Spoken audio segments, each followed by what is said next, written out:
Not everyone who says to me, Lord, Lord, will enter into the kingdom of heaven, but rather the one who does the will of my Father who is in heaven.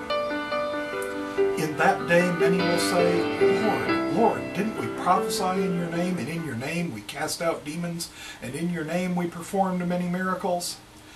Then I will confess to them, I never knew you. Get away from me, you who commit lawlessness. Matthew 7:21 through 23. Hello, I'm Henry Neufeld, president of Pacesetters Bible School, with today's Running Toward the Goal.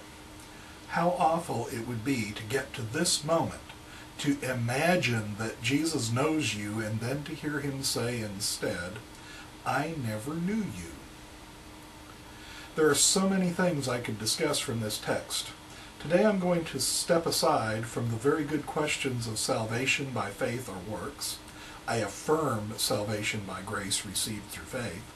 I'm going to step away from how one would perform miracles, cast out demons, and prophesy without ever truly knowing, or more importantly, being known by Jesus.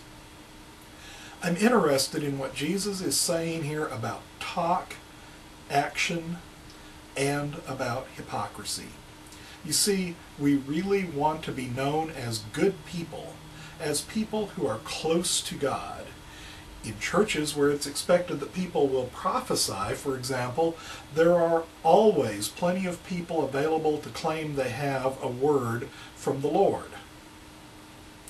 In places where modern prophecy is not accepted, there are other ways to show your spiritual stature, such as being present at prayer meetings or talking about your spiritual accomplishments.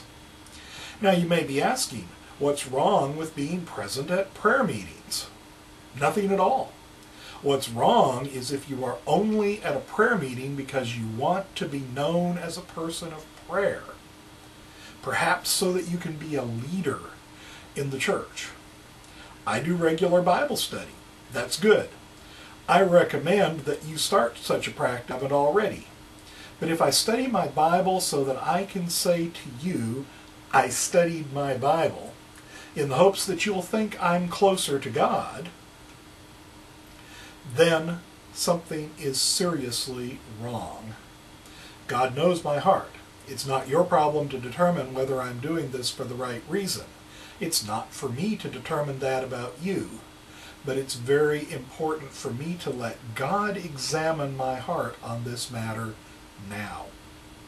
What I'm doing today is to challenge you about the things you do to grow closer to Jesus. Think about them. Are you doing what you do for God, or are you doing it because you want other people to think you're close to God? God wants your life and your testimony, but he takes the glory, all the glory. If you're doing right, it is because of his grace. If you remember this one fact, it will protect you against trying to get the glory. It will protect you against hypocrisy. Thanks for listening. Running Toward the Goal is brought to you each weekday by Pacesetters Bible School in Pensacola, Florida. Pacesetters Bible School is an organization dedicated to improving Christian education. To find out more about our programs and events, please check our website, BiblePaceCenter.org. That's all one word, BiblePaceCenter.org. Thanks for listening, and may God richly bless you.